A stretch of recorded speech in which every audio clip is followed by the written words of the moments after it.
Because this current puppet, the current prime minister, is the one who has been going around the world telling people about green energy and things like those, but goes to those meetings in a private jet. Ombachi, welcome. Asante sana. First of all, thanks Gaido. Gaido, watu wengi si ubash Gaido hapa hivi Twitter, but he was amongst the first guys na yesi wa kwanza. Hiyo movement tayari ilikuwa imeanzanga TikTok a while back, but Gaido ndo amongst the first people hii stuff ilianza kufesta upon them. But mimi sina mingi ya kusema. Mimi I usually judge events based on history and the probability of them repeating themselves again. Na kulingana na the recent events zimekuwa zikihappen ETL na hii historia ya Osama ya betrayal ya kulipwa. So sijui mbona we are entertaining people who've had a history of questionable characters, you know. Ndaongea straight to the point. Sijui kama Nyakundi naona uko hapo co-host. Nyakundi, wewe ni extortionist. Nakumbuka there was someone here hapa hivi kwanza ameongelea story ya footballers, nikasema ikaniuma, nikakumbuka hata mimi there was a time mi na William Baka we were fighting for the rights of players hapo union ililipa Nyakundi akaanza kututrash.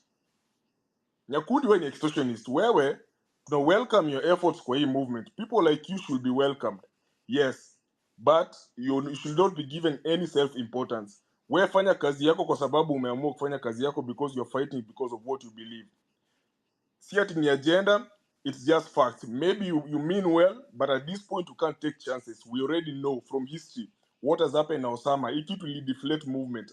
As much as ataki kuadmit, ilikuwa momentum kidogo, but the good thing about it is it told us there are Trojan horses, ama there will be more Trojan horses in future. Wenye saizi bado si Trojan horses. Kuna watu bado wakilipwa watadu the same thing. So why not? Watu wamekuwa wakilipwa kufanya vitu kama hizi before. Sisi tulikuwa nafuatia retro players, wewe ukalipwa.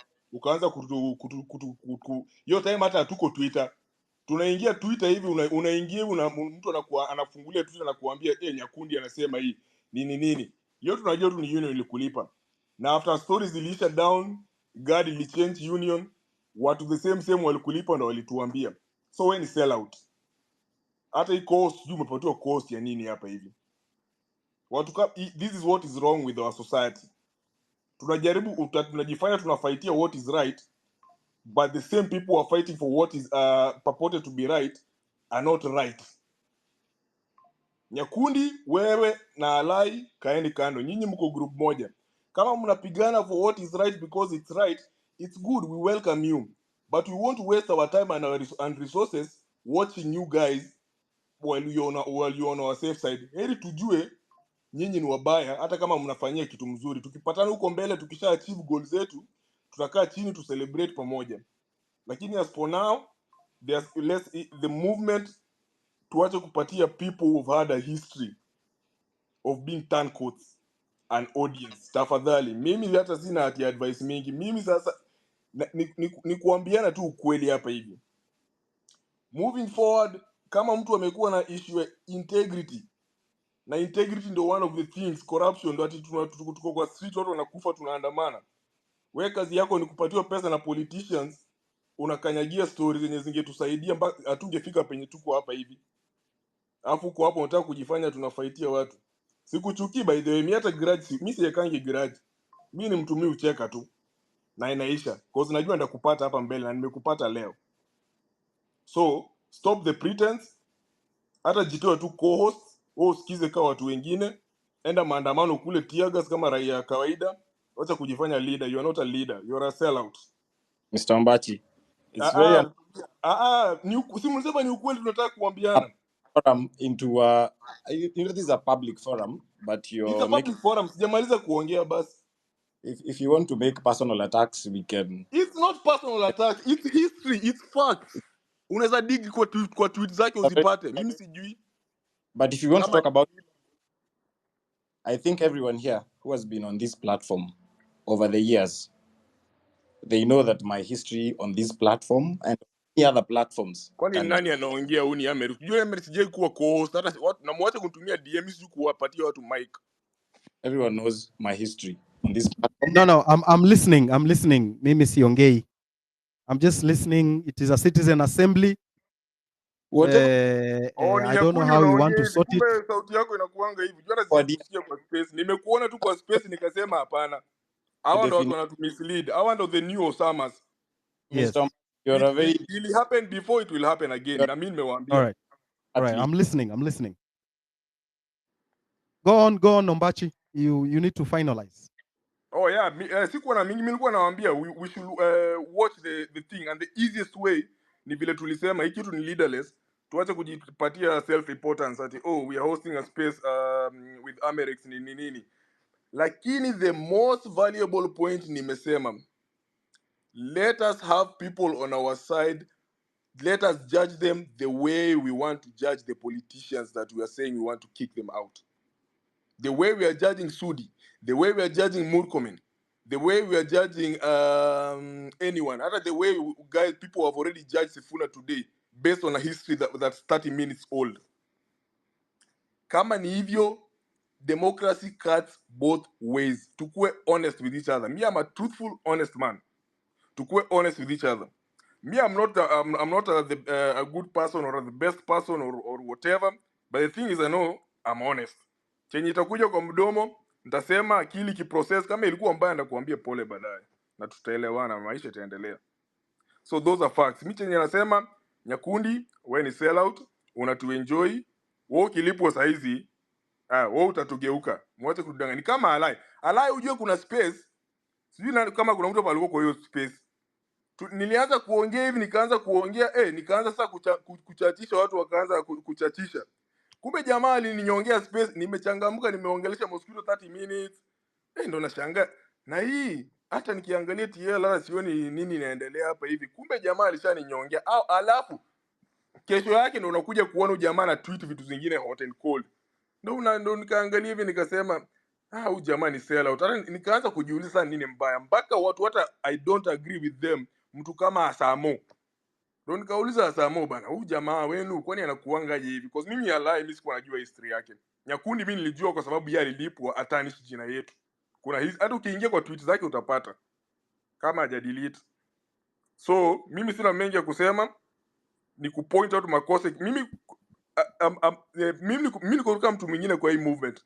Natokea kwa street na do my part, lakini nikiona makosa yote mahali, whether uko juu ama uko chini, enye niko in a position ya point out, I will point it out. Ndio isikuje bite uko mbele, alafu nianze kusema by the way nilikuwa najua hii story ati watu wanakuja wanaanza kusema huyo tulikuwa tunajua ni sellout. Mbona huku tuambia? Wewe basi pia wewe, even you are a sellout. So mimi sina mengi ya kusema, ni hayo tu, na I think ni hiyo tu nimesema. Ukiniweka hapa hivi utapata zingine. Asante sana Deno. Nashukuru sana. Thank you for joining. Are you still in China? Niko China mazee, na hapa ni 3 sasa hivi 3:30 na bado silali. Hii space hii ni hadi kesho. Asante. Now let me go to Willis. Na in fact hata niongeze vile niko hapa, hii story ya my youth imeniudi. As in, ukiona the way the youth are supported here by Gava. As in, Gava inafanya everything. I will tell you for free, for a fact. As in, hii job ya influencer nafanya, I've been more than blessed enough. Nimemanage kutoka hiyo cocoon ya local kufanya, of which bado nafanya, but I've been able to work with lots of embassies na governments, Turkey, Italy, nini Thailand. Kitu kama kupush tu chakula, kitu kama pad thai. Pad thai, the reason why is the most exported food in the world. The reason why Thai restaurants are the most the exported restaurants in the world, I think over 30,000 in the world, it's because the government ili push it. Government ilikuwa inapatia hadi incentives. Hapa China unakuja hapa hivi, wameunda tu mpaka cities tu ziko empty za, kama unataka kushoot movie, wewe unaenda unachukua license, aulipi, unaenda unachapa wera yako, unarudi. as in gava inadu vitu mingi sana. Hata kuna vitu zingine za upuzi kwanza nimeona mpaka inaniuliza swali mpaka sasa nashangaa sasa mbona unajua nimeenda public nimekaa fala sana. Nimeuliza jamaa hapo hivi kwa town sasa tuko hapa Sichuan Chengdu. Akaniambia public toilet tuko huko hivyo. Sasa mimi niko na card. Nikamuuliza sina do ya kulipa naweza swipe na vile visa hapa inasumbua kwa duka zingine. Mimi nashangaa watu wanacheka nini? Kumbe hata public toilet ni bure. Nashangaa kwani sisi tunabebwa ufala aje? Anyway, hata ni nyamazi. All right, asante sana. Thank you very much, Deno. Nimeshukuru sana. Let me invite Willis. Willis. Thank you very much, Americ. Karibu sana. Willis Otieno here, Yes. Piki Ponki. Karibu. The first thing I want to point out is that it's good that you start this, we continue this conversation, because what you are doing is you are now giving citizens a platform where they are going to be discussing their issues beyond the political class. And the challenge we have in this country is that our politicians have always thought that they are actually lords over us. They are not. They are actually our workers. When you talk about the money that they spend, the lagis that you see them flashing around, that is money that's collected from the border guys, collected from you when you go and buy sweets, you go and buy anything you buy. It is your money that is collected to a common pool, and then they don't use it to your benefit. And it is important that we note that when we breached parliament last week, the Kenyan people took sovereignty into their hands. What the political establishment is trying to do is to take it away, to take it back from you. And they are going to do everything possible to try to get that power back from you. It is our responsibility not to hand it over back to them until the day we'll go to a ballot and we elect a group that we believe will recognize that the people are superior even to the constitution. Right now, the president thinks that he is the most superior being in this country. He is not. He is merely a servant of the people of Kenya. William Ruto will come and go. In fact, the question we should be having at this point in terms of William Ruto, is he going before 2027 or is going in 2027? Going, he will go. That we've passed. What we must engender in our governance is that going forward, you must understand what we call the People's Charter. And that People's Charter, I normally summarize it to be one thing. It is about the welfare of the people and giving human beings, the people of Kenya, dignity in whatever you are doing. So anything that anybody does that does not give dignity to the individual, you must take it away. I've had the conversation about some within the space who will betray the movement. Whenever I talk to the politicians who are in the 1980s and the 90s struggle, they will tell you that they were betrayed by the most unlikely quarters, people whom they didn't even expect to betray them. Allow me just to give an example, for example, of Raila Odinga, who once mentioned one of the people who, when he sent an emissary to pass a message that he was in detention, that emissary, when he reached to a close relative, the close relative told the emissary, never come back to me with a message from Raila Odinga. And that is his close relative. He disowned him because he feared for himself. There are others who also decided to sell their fellow detainees just because you are offered 10,000 Kenya shillings, 100,000 Kenya shillings. So we will expect also in this particular quest, there are so many people in this space who will sell the movement for personal gain. But I assure you, what we are going through, there is nobody in Kenya who has ever gone through this process. In the sense that it is now the people of Kenya in their collective without a leader who are determining their future. And that future is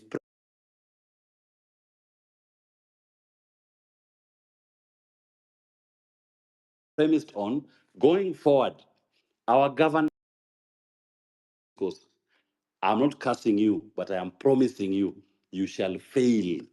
And we will be here to witness the collapse of that enterprise. The third thing I want to point out, I've heard what Denoa said about Cyprian. I will not want that we spend too much time discussing personalities, but as at least Denoa said, he just wanted to put it out there so that we also do our own self-introspection. You may have heard at some point in the past, but nothing stops you from picking up the piece and saying, for the common good, for the better of the entire movement and the people of Kenya. Because when Kenya is great, it's great for all of us. You are now going to have leave that past and focus on this movement that is going to achieve a unity and a new country that makes sense to all Kenyans. Kenya must now make sense to all of us. We've been living in a country where Kenya only makes sense to those who are holding public office. In fact, if you ask me, if you look at the salaries that public servants earn vis-a-vis what private sector offers, you ask yourself why somebody, for example, will leave his legal practice to go and earn a salary of 300,000 Kenya shillings. But then 6 months into office, this man is walking around with 10 million Kenya shillings watches. This man is negotiating in advance to buy land worth of 100 million Kenya shillings and saying, I will pay you. Even if he was to take a loan, if he was to appear in any bank with his payslip, no bank will give him that loan. It simply means that he knows leaving private practice to go into government service is now an opportunity for him to accumulate for himself. And we must reject that. And that is what we are rejecting on the streets. Let's go to tactic. You witnessed today when the concert was being held and the young people turned up in their numbers for that concert. There was no act of breach because you caught the politicians, I mean, the near doers flat footed. They are used to the usual rigmarole that you go to the street and they send policemen, they throw tear gas at you, they baton beat you up, throw water cannons at you. But we must now have ingenious ways of organizing that we will create a national mood that even the police at some point will be the ones on the street demonstrating, not the people of Kenya. Because what we are saying and what they're being asked to do to us when we are out in those spaces, even them, they love self-introspection. And you will witness it. The police will put down their guns and they will say, these people are not fighting for themselves, they're actually fighting for the country. And as we are also part of that country, politicians cannot misuse our police force again. There's a point, Amerix, you raised, and I agree with it totally. We are going through the third and final liberation. And all Kenyans need to understand that. This is the third and final liberation, the economic liberation of man. We got our first liberation in 1963 when we attained independence. And that was purely a case of black people, Kenyans, electing their own to lead them. Then beyond that, we never got full political independence. And that is why the Matibas, the Rubias, Orengos, Railas, Muites went out to the streets to agitate for the repeal of Section 2A. They got those political rights, and I do believe, as guided by my party leader, that our political quest was settled in the year 2010 when we got our new constitution and we established the systems of government and we established even a Bill of Rights for the first time in our constitution. What we are going through now is there's been an attempt to claw back on those political rights, but those attempts, as you witnessed from even the Supreme Court decision in 2017 nullifying Uhuru Kenyatta's theft, and certain decisions that have come from the courts have been very progressive. But don't for a moment think that the judiciary as a whole is open to this. Of course, there are some elements in the judiciary who will still try to claw back and try to eat back on people's rights. You witnessed, for example, when we were doing the housing levy case last year, and Justice Tande very courageously issued an order to stop the collection of that levy. The Court of Appeal followed up, and even when they had the appeal, they said, nope, this levy is illegal, you cannot collect it.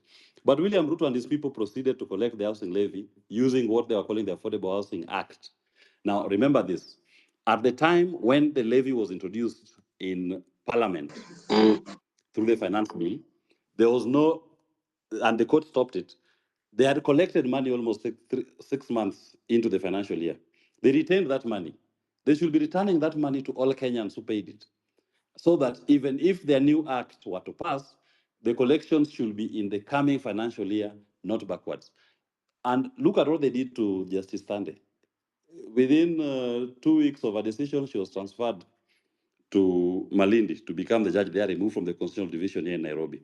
And they hope that they are going to get judges who will be acting as gatekeepers when action is brought against executive excesses. We cannot relent. We will follow all these judges and make sure that they live true to our constitution. The final point I want to make, Amerix, is this. No, maybe before the final one, let me tie it to what you said. In this citizens' conversation, we must, at the point of electing a new leadership, make sure that we are also clear on the system of governance. Are we being undermined by the party system? so that when people are elected, they are more beholden to their political party than to the people who elected them. Look at William Ruto and his Kenya Kwanza members of parliament. First, they go to parliament. Kenyans give them their views. 99% of the memorandum and the people appear before them tell them this finance bill is bad, reject it. They ignore. In fact, Kimani of Molo has the audacity to say we will not even touch that question of motor vehicle circulation tax. That thing must be in that bill. They proceed to pass it. Then, upon the people of Kenya putting pressure and William Ruto, even in people invading parliament, William Ruto decides to renege.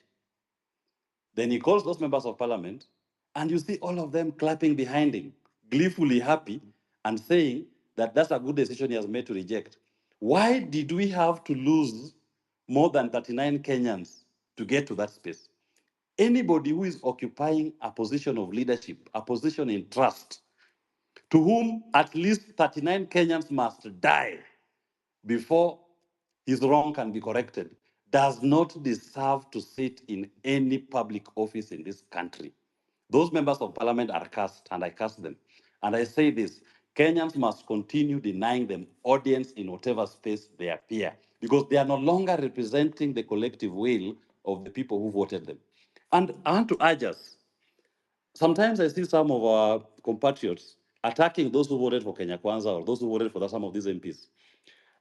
The fact that somebody voted for Kenya Kwanza or an MP, don't take it that he is now beholden to that person. When somebody has withdrawn his vote, his support, we urge them to join the movement, because our enemy is not that person who voted. Maybe he was misled. He was lied to on election day. But now he has seen the folly of his ways and he has seen through. It's even encouraged that when somebody recalls his vote and says that this MP is no longer representing what I voted for, that is a person that becomes an ally, and you help him in his fight against his MP. So let's avoid cross-party or cross-voting attacks against each other. Our common enemy is William Ruto and Kenya Kwanza. Those are the people who have put us in this pain. The final point I want to make, and I hope my leader, Jimmy, I had Amerix, you try mentioning him if he could join. The question that we are facing as a country, which William Ruto and his people are trying to avoid dealing with, is the question of debt. These people took debt from the year 2014. Part of that debt didn't land in Kenya. I'll pick the Eurobonds, for example. They took 2 billion US dollars Eurobond. At that time, Jacob Juma, there's a gentleman, I think it's called Owiti, and even David Ndii was in that group.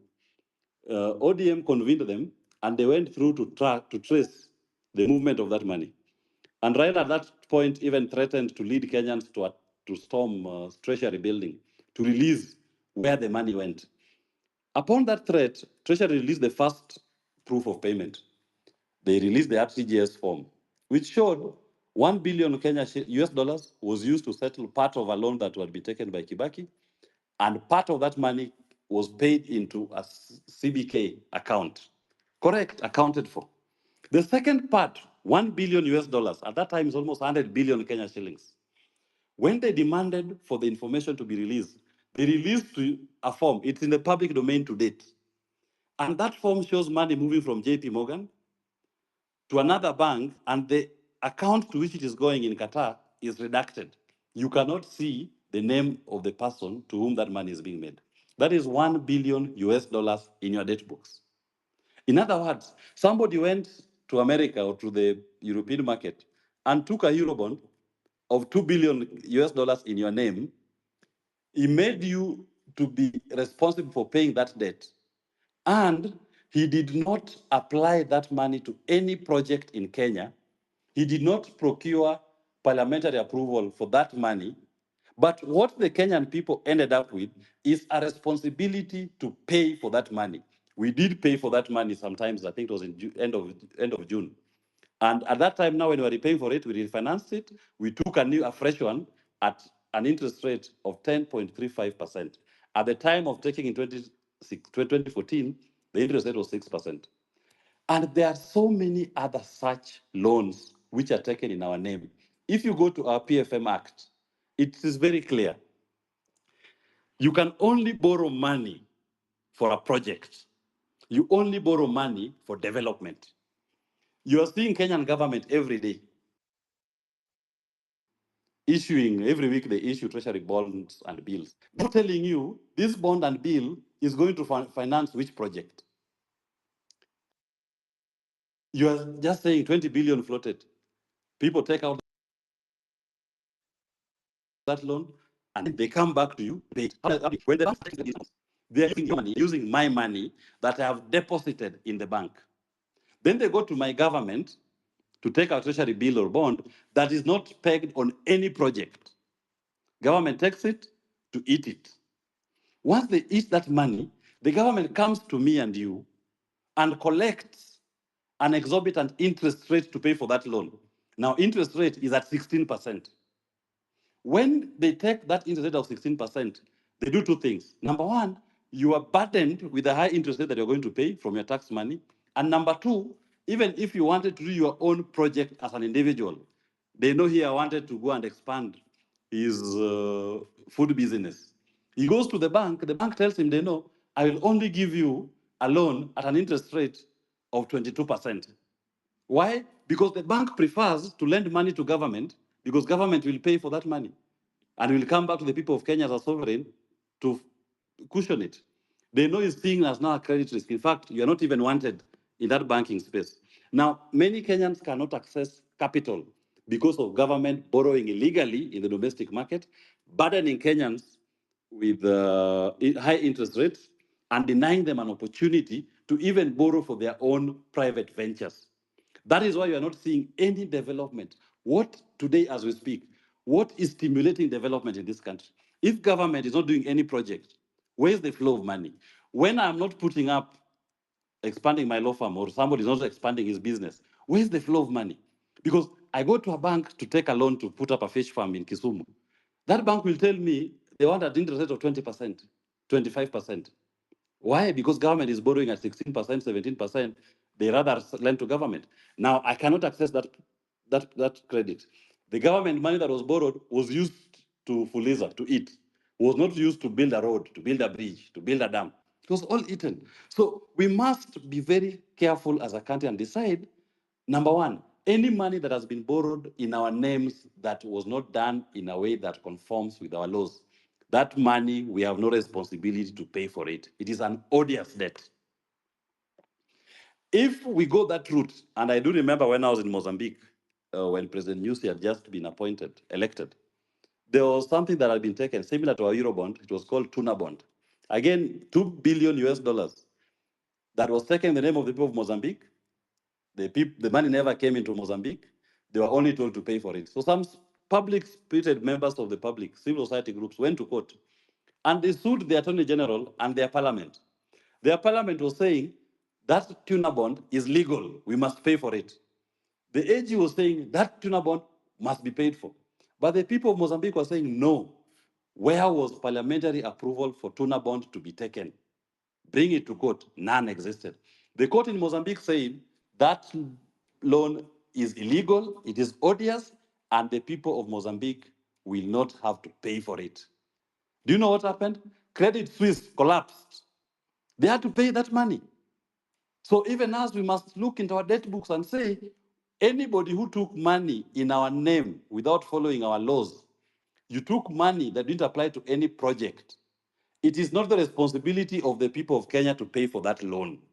We must unshackle ourselves from this yoke of oppression, both internationally and locally. Internationally, they're the Eurobonders, that is the Paris Club, the London Sovereign Group. Locally are the domestic banks. We must start asking them, when you are taking a loan from the Kenyan government, what is the project that that loan is funding, number one? Number two, where is the parliamentary approval for that loan that allows government to float a bond or a bill?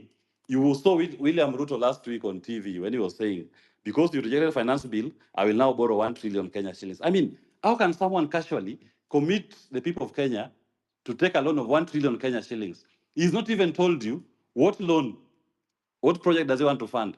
He's not even told you where's the parliamentary approval, but he's telling you, I'm going to take a loan of 1 trillion Kenya shillings. You people of Kenya, you must pay for it. You must tell him no. We are a country of the rule of law. The sovereign people of Kenya have even said in rejecting the finance bill, if you think that this country will only develop through loans, then suspend that development. We don't need it at this particular point because you are taking these loans and applying it to things that don't matter to the people. You are not building any new road. You are not building any new bridge. You are not building any new dam. So we must be able to call him to order. Another thing that I must mention, this space that we occupy, we must jealously guard it. When William Ruto came to space last week, he was not coming to space because he loves this space. No, he was coming here to take it over. They've been the kings of the streets because on the streets they are able to manipulate our young people. They are able to pay some people to disrupt, to control the political conversation. But on the social media, he does not have control over this particular platform. This is a citizens' platform, and this platform must be guarded and protected to posterity. Any politician who will come here or who will come into leadership in this country, even myself who has said I should be compared to Rigathi Gachagua, I believe I'm a better deputy president than him if the time came. That politician must be told, you are not coming here to be our boss. You are coming into public space to be our servant, and you must be reporting back to the Kenyan people on space. You must hear that bullshit that they tell you every day. You must hear when they tell you fag off. You must hear it. You must respond to everything they're saying, whether you like it or not. I'm not agree to the use of a particular type of language. But the Kenyan people who have put you in an office have a right to express themselves in the best way that they know how. If somebody's best way to express himself is to say fuck off, then you must fuck off and listen to him. You must give him the respect to express himself, and you must do that which you believe is going to give him dignity when it comes to their governance. And finally, the point that you raised, Amerix, I say this. We must focus on the prize. The prize is a better governance. Kenya Kwanza may not give us that governance. And I urge our people, do not despair. When you see a regime using all the arsenals and all the tools that have been used before, just know that you're doing the right thing. They started with the police. The Kenyan people overwhelmed the police with love. They tried tear gas, they tried water cannons. It was overwhelming. They went for the army. You are told now the army is out on the streets. The Kenyan people are overwhelming the army with love. Because these are people who are just appearing with water bottles and flags, saying, we are fighting for a better Kenya. Now they've resorted to the last arsenal that's normally used by falling regimes, is to start getting goons to infiltrate, try to buy some of who are perceived to be the spear leaders or the ringleaders of the movement. The people that is not a leader, Ahmed is not a leader, Deno is not a leader, Wanyakuni is not a leader, Otero was not a leader. There's nobody who is leading this thing. So they are finding it difficult to infiltrate. They will take one today, Osama today, but tomorrow a new Osama is going to be born. You'll find another, in fact, you kill one Osama, you take one Osama, 100 Osamas appear immediately to fill that gap. So we must guard this space jealously. Don't even spend too much energy crying over the fallen soldiers who will have been bought by the regime. Our tears should only be reserved for those of our Kenyans who've been killed, the Rex, the Basilisk, the Dr. Margarets, who've died when fighting for a better Kenya for all of us. So let us please focus and let us make sure that we do not relent. And to our members of parliament, some of them who may be on this platform, you must now understand one thing. Power is in the hands of the people. Don't vote as a robot, that something is brought before you and you just vote. Sometimes you may have made a mistake. And I always say, when somebody makes a mistake, I'll forgive you the first time. But your conduct post that mistake. If, for example, the conflict of interest bill that was passed by a Senate, if some members feel that they never fully understood it, nothing stops you from bringing an amendment bill or even introducing amendments that furthers the good of the people. Take it back to Senate. Let us stop spending too much energy explaining ourselves out there for actions that you've done on the floor of the House and you're not correcting it. I, as a person, I have no faith at all in our parliament. In fact, where I sit, I believe when the Kenyan people occupied parliament, we were done with the parliament. And nothing will come out of that parliament that is for the benefit of the people of Kenya. We are done with it. Our next phase was to occupy State House, which William Ruto stopped by bringing the army and and goons to infiltrate. An occupation of State House does not in any way mean an insurgency or a coup. It simply means the Kenyan people want a civil conversation on the manner in which they are going to be led. And let us not, when people say, I'm going to occupy parliament, we must, or I'm going to occupy State House, we must be very careful not to start selling fear or encouraging the police or the army to use guns. When somebody says we are going to occupy parliament, what you should be doing is asking the police, asking the parliamentary leadership, can you make sufficient arrangements for the group that is coming, that there's security for the members, there's security for the protester who has a right under Article 37 to protest. When he comes to parliament, he's given a chance, he's given an opportunity to express himself. If you are going to set the parameter to be the gates of parliament, set it to be the gates of parliament. If it's going to be the lawns of parliament, set it to be the lawns of parliament. But you cannot say, if you come to parliament, we will kill you. And to say this, for these policemen who are currently being misused by the political administration to cause these deaths, I've been in a case, the Baby Pendo case, and in that case, we are suing policemen. We are suing former commanders, OCSS in Kisumu, the ones who killed protesters. They even clobbered Baby Pendo, a 2-month-old baby in her coat, baby coat. They killed that baby. Today we are in court. I've looked at all those policemen in the eye. I've seen the fright in their faces. They are being charged for crimes against humanity. They are being charged under the International Crimes Act. And their charging has been approved by the DPP. Those people are now crying in the Constitutional Court, asking, pleading not to be allowed to take plea.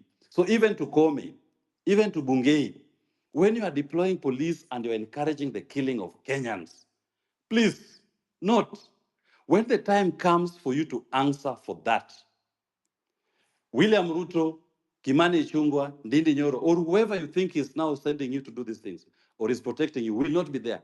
You will carry your cross alone. Yebei is in court crying today over Baby Pendo. He is facing his day to answer to those charges. And we must document all these atrocities. The beauty is that criminal law, there is no limitation of action.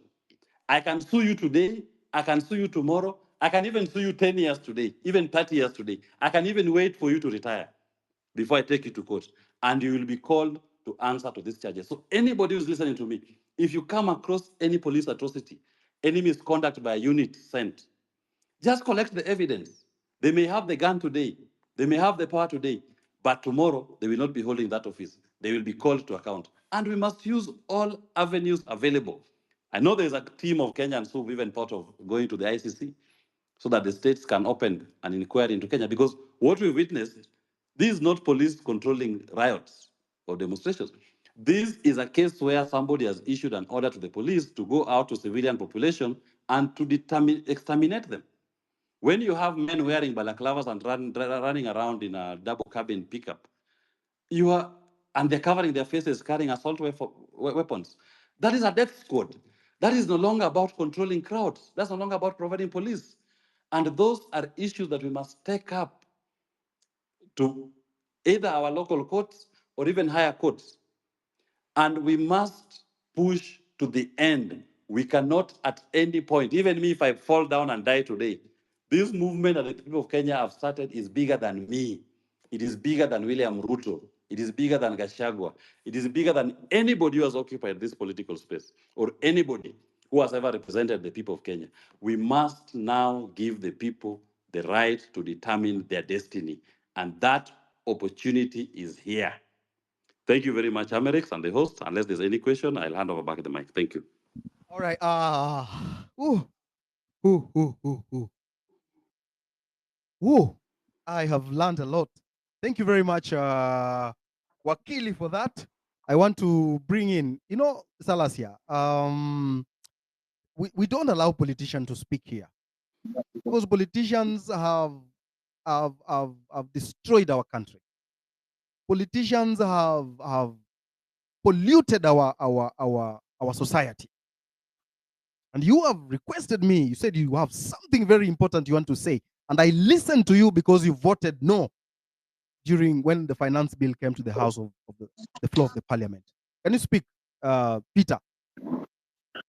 Asante. Kwanza, let me just begin by saying thanks for the platform that you have created. Indeed, when I just started listening from the word go, when you gave your remarks, I was so much impressed because you touched somewhere whereby there is a mess. You know, we have been just trying to talk, but there is a place that where Americs you touched so deep. And this is the where we need now to go. And this is the time. Because number one, all these problems that we are facing, it is because of we have lacked a parliament that is vibrant, a parliament that can hold executive uh, um, on, on serious oversight. Because when the constitution was made, maybe I'm not good a historian, but you're all aware that we have three arms of government, and each arm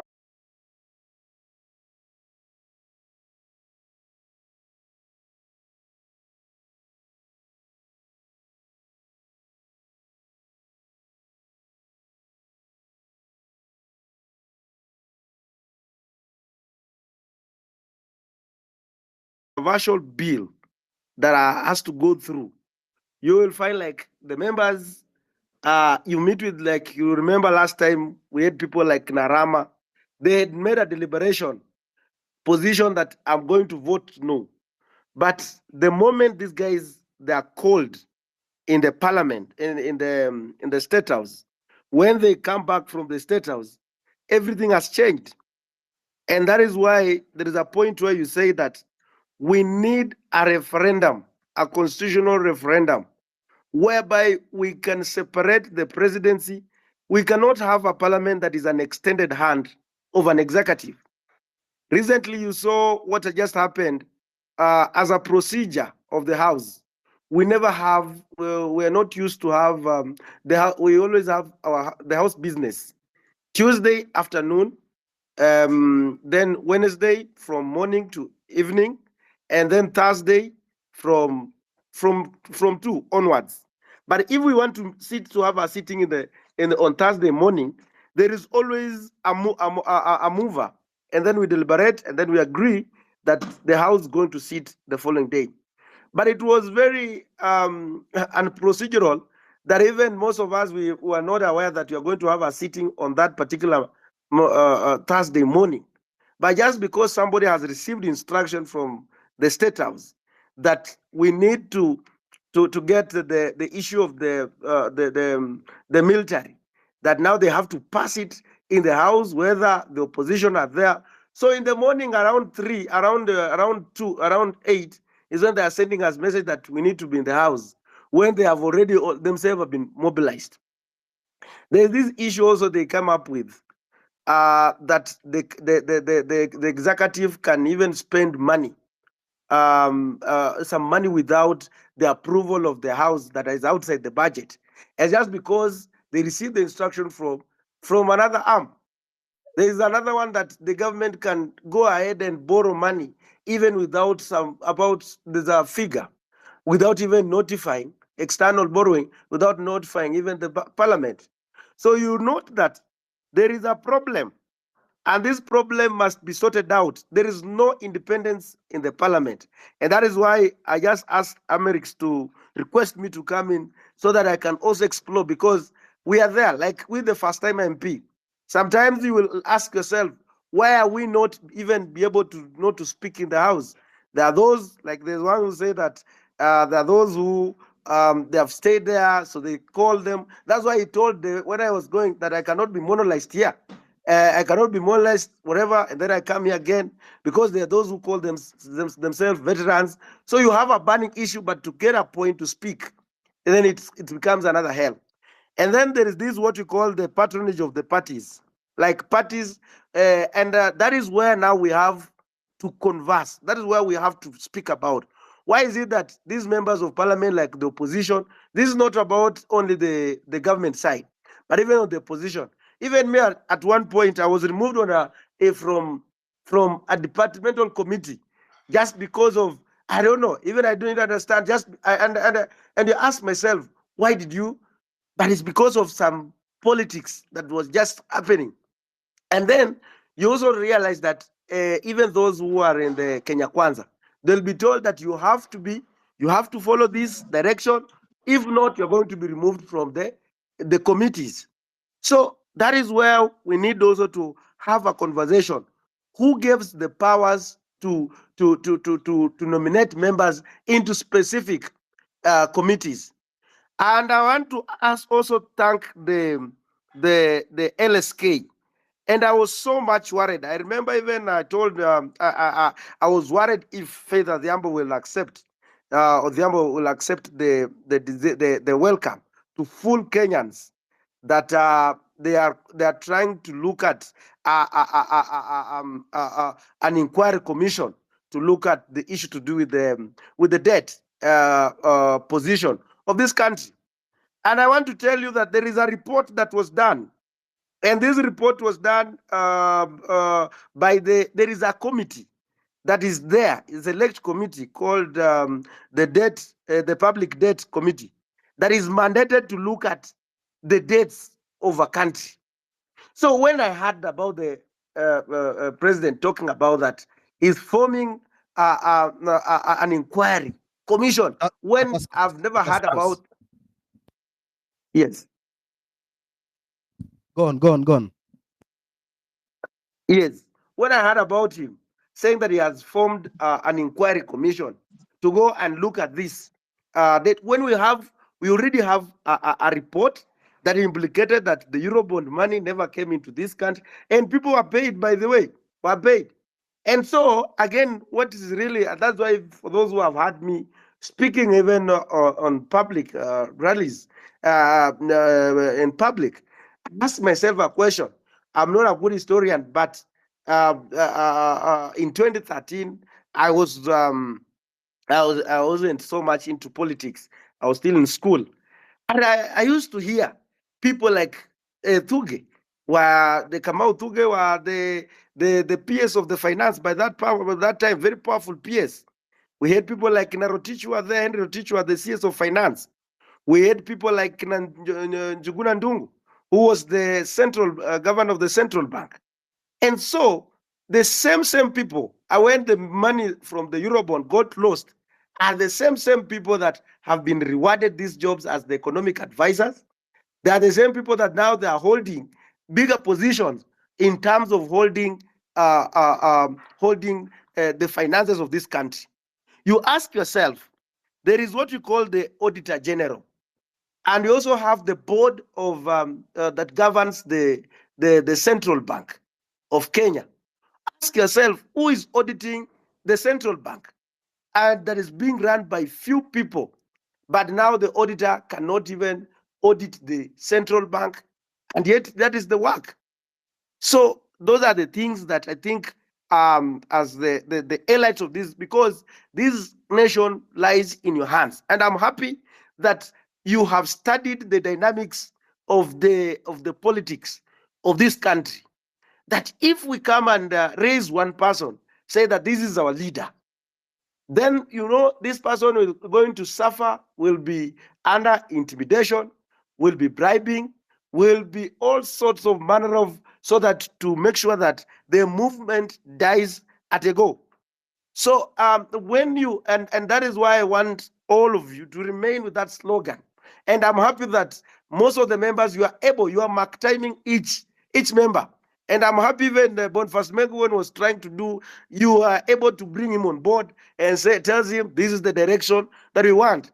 I've heard about people like Robert Alai, being called on order. You have to make a position. You don't need to have someone to come and discourage the people, because these people, they're under, and again, you remember the last Finance Act of the Finance Bill, or the Finance Act of 2023.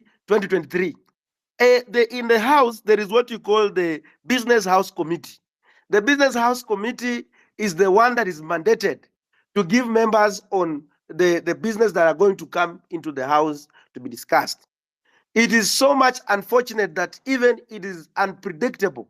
If someone wants to pin you down, they will tell you that this we are going to vote. Like last time, we have not been notified. Like we knew voting is going to be next week, but our leader who is there has not communicated to us, telling us that now there's going to be voting on this particular time and day and time, so that don't go away. Thank you. So you just find at the moment the voting Yes. starts, and that's why finally in 2023 Finance Yes. Act, most of the people were in the house, but they never Okay. voted because walikuja wanafunga mlango, and that is Okay. it.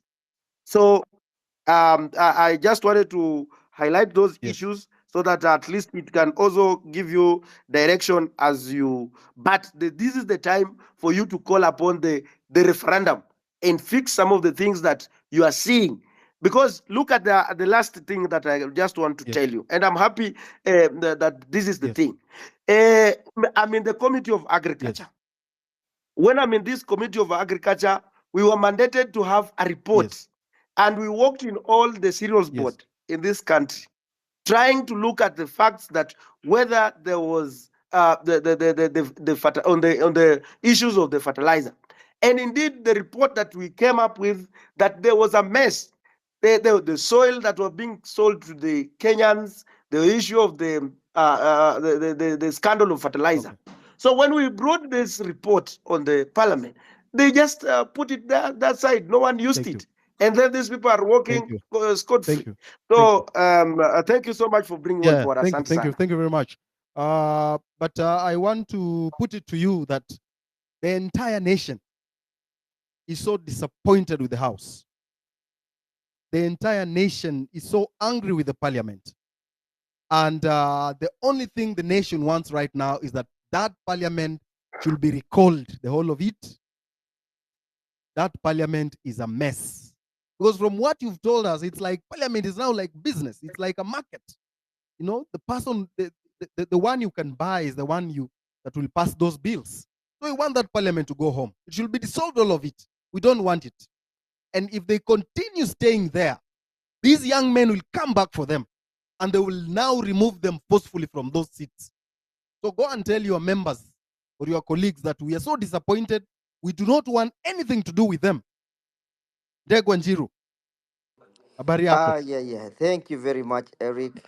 Thank you very much, all the participants.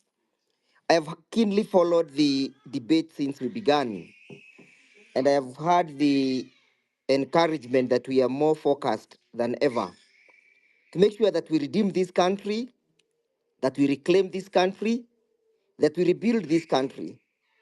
And the process of reclaiming and redeeming this country and rebuilding it requires a lot of self sacrifice, it requires a lot of commitment, it requires a lot of gathering than scattering. It is therefore my appeal that during this very dire session that we have engaged ourselves in, that we try to gather as much as we can and scatter less as we can. Because all of us at this particular time, everybody matters to us. And now, moving forward, I have listened to my learned senior, Mr. Willis' submissions. I have also heard the sentiments of the host about the question of parliament. We have, I've heard the submissions about the question of the IBC, the public debts, and all those. I'll tackle each at a time. I would begin perhaps by tackling the question of the IBC and where we are at the moment. And what are we waiting for? Constitutionally, at the lapse of 14 days, whether William Ruto decides to sign to assent to the bill or not, the bill will become effective and will become law. But upon becoming law, how then do we move on, and how is a bill proposing to constitute the IBC? And that is where we should be focused at or on. I submit that when you look at the bill, they changed the criteria of constituting the IBC, and they proposed that the constitution of the panel that will select the commissioners. They said one, the political parties will have serious role in participating in the manner in which the commissioners will be selected. For example, the political party liaison committee, which is a liaison committee that is constituted of all the registered political party in this country, notwithstanding whether those political parties have complied with the Political Parties Act or not, they were granted an opportunity to appoint 3 representatives who will sit in the panel to select the commissioners. Kenya Kwanza was equally given 2 slots to select the commissioners. Azimio was equally given 2 slots. 1 slot, I think, is going to the public, members of the public. But the question is, this is a very important panel that will reconstitute the IBC. We are in this mess because the IBC decided to ramble down our elections. The IBC decided to take the direction they took. So are we waiting and are we watching the country taking the same route of constituting an IBC that perhaps may not have the integrity that is required to oversee a secure, a fair, a free and fair elections? I am calling upon you, brothers and sisters, that we focus on this particular panel. The panel is the one that is mandated to appoint the IBC commissioners. Who will sit in those particular panels? Who will sit there? Because the person of who sits determines how the election will be conducted in the future. Equally, it will also determine whether or not the commissioners that we shall be constituted will be people of integrity, people who meet chapter 6 of the Constitution. That is to mean, even if we were to say that we are now beginning to recall our members of parliament, again, the IBC, which is the commissioners, will play a major role. So I am calling upon you to be on watch and on the outlook as to which individuals will sit in those particular, in that particular panel for selecting the IBC. Number 2, on the question of parliament. Yes, it is true. Parliament has failed this country. It is true parliament is an extension of the executive. It is true that parliament is a moribund. In fact, Baba keeps on saying ni hanisi. But the question is, strategically, what should we focus on first? Should we focus on the ineptness of parliament, or should we focus on making sure that William Ruto goes? And then if we are therefore to look at those 2 dynamics, if we are to say that William Ruto must go, one, by way of resignation, if you look at Article 146, which calls or which speak about the resignation of parliament, it is constitutionally incumbent that a resignation of a president cannot be tendered in the absence of parliament, because the constitution says that it is the Speaker of the National Assembly who shall receive that resignation in the event it arises. I do not see in my own thinking William Ruto ever tendering his resignation. Ako na kichwa ngumu sana, huyo mtu hawezi resign. So the question of resignation is almost a tall order for us to keep on pushing on it. But the other question is, do we have other constitutional tools that are available in the constitution that we can roll into motion to make sure that William Ruto does not get to 2027? Because that is our issue. I submit that yes, we have a constitutional tool that the people can use, and it is a tool of impeachment. If we are to say we shall apply the tool of impeachment to take William Ruto home, whom or who shall participate in this process of impeachment? Again, it is parliament. Parliament plays the major role. It becomes the playing ground where this impeachment will be manifested. So you realize that if we focus on parliament and we focus on William Ruto, then we shall be losing the battleground in those 2 fronts. In my view, parliament as it is currently can be redeemed. And it can be redeemed from William Ruto by applying a lot of pressure on them to make sure that they were elected for purposes of representation of the people and not to represent William Ruto. I have seen a lot of I've seen a lot of serious paradigm shift from the members of parliament, from how they behaved when the bill was in parliament, how they behaved when they passed the bill, and how they have now behaved when William Ruto declined to assent to the bill. They are actually apologetic. I have also seen a paradigm shift because ya hii story ya kusalimiwa kila wakati. So it looks like if parliament is pushed to a corner, it looks like they can take a route, they can take a turn and start supporting the people. That is to mean, therefore, if we are to take the tool of impeachment as a tool of making sure that William Ruto does not get to 2027, as a means of dislodging William Ruto, Parliament becomes an integral player, and we can make sure that we push them the way we pushed the finance bill, so that they may then vote with the people. That will also give some impetus and some vocal point to the revolution. Remember, the revolution is fizzling out because we do not have a vocal point. We do not have something mali tunalenga sisi wote. When the revolution was high and up in arms and in high spirits, we were all focused on the action of parliament in respect to the finance bill. If we give parliament another burden of impeaching William Ruto, it means that it is going to rekindle the spirit of the revolution, and the people will start focusing on the question of impeaching William Ruto. We will go to the streets saying impeach, impeach. We will go to occupy parliament again to tell them you must impeach William Ruto this time round. So that becomes, in my view, becomes another way of rejuvenating the spirit of the revolution. The final one is where we are saying that number one, the resignation has failed. Number two, impeachment has failed. Then we go to factory setting. We go to the second Tuesday of August, 2027, where we are saying then William Ruto will go out by the way of the ballot. Then the question is, are we then prepared for the ballot? That is to mean if option one, resignation fails. Option two, impeachment fails. We go to the constitutional tool of the elections.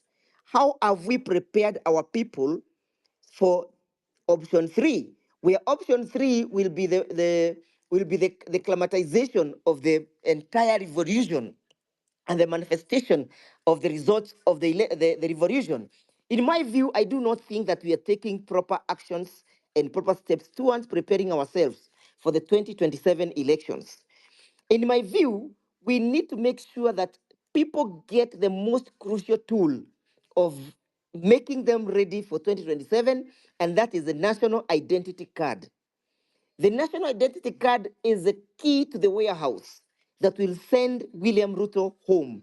How many Gen Zs have registered as a citizen of the Republic of Kenya? The other question is, do we have the facilities that are capable of producing all the IDs that are pending between today and 2027? And don't you think William Ruto will sabotage our revolution by making sure that the facilities are not available? I am proposing that we devolve the process of registration of the people to the counties, or to the most minute level that people can easily and expeditiously get registered. That is to mean the equipment that generates the IDs must be removed from Nyayo House, be taken to where people can easily collect them. It should be our priority to push that IDs be issued as many as we can. But again, that William Ruto will sabotage because he knows that is a tool that he cannot evade. The other question is, when you look at the question of the Election Act and the role of the people requirement to register as a voter, I was asking myself today, how many things am I able to do as a Kenyan on the face or the fact of just holding an identity card? If I have an ID, I can get a visa. If I have an ID, I can withdraw M-Pesa. If I have an ID, I can do a lot of things. Why is it so difficult, and why is it a requirement that for me to vote, I must be registered? I must have a vote. I must have. There must be a rigorous process which must be rolled in a clandestine manner for me to be able to vote. What is the role of the ID? Why can't I just go and vote? Why can't the register be generated on that basis? that if you have an ID, you are registered to vote. Those are some of the things that we might think and might impact or call for for the amendment of the entire electoral laws. We have made various proposals in that respect about the question of how the elections can be expedited and how everybody can be involved in the process of the elections. As I sum up, I've had the latter speaker, the member Silasia, speak about a referendum. In my view, we are not yet ready for that. If we say that we want to take the country to a referendum, we'll be losing our eyes from the ball. We'll not be able to keep the eyes on the ball. The eyes on the ball is the fate this country is where William has taken this country. We must fix William Ruto if we want to fix the country. If you want to fix the economy of this country, fix William Ruto. If you want to fix the education system of this country, fix William Ruto. If you want to fix the agricultural sector of this country, fix William Ruto. If you want to fix the transport industry, fix William Ruto. If you want to fix the manufacturing industry, fix William Ruto. William is a problem that this country has. It's a cancer that is ailing this country. And therefore, at the moment, our focus should be how do we get William Ruto out of office? We have, in the past, been able to put a spirited fight in court, if I may report. For example, there's a pending matter that is before the court today about the finance bill and about the participation of the IMF. We have gone to court asking the Treasury not to sign any further agreement, either with the IMF or with the World Bank. That matter was reported in the Standard today. I am actually the petitioner, the Mount Kenya jurist, which the chairman is also the petitioner, another group of advocates. So we are saying that we should be able to push for change from our own perspective and from where we are. For example, Willis has made very, very, very able submissions in respect to the extermination of young people by the police. We must be able to tell the country that we have other international instruments that can be able to address the kind of the extermination that the country is doing to the young people in the absence of a domestic remedy. That is to mean, and I echo his words, that we must be able to collect all this evidence, and we must be able to give them a periodic ultimatum that if you'll not have prosecuted or charged these guys who are responsible for this within a specific period of time, then we shall be able to put into motion other international instruments. As at now, we should have actually written a letter to the ICC informing them of the situation that is unfolding in the Republic of Kenya, so that these guys understand that we are not just depending on the IPOA or depending on the DPP or depending on the DCI to investigate. The world has become a global stage, so that they understand that in the absence of your investigation, we have other international instruments playing that role.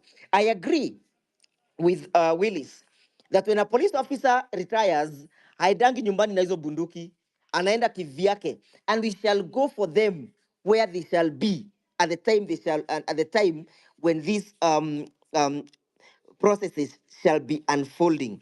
In my final submission, it is true that if you took a debt and the debt was registered in our books, and the data is not reflected in this country anywhere in either project, then you should be prima facie liable for that particular debt.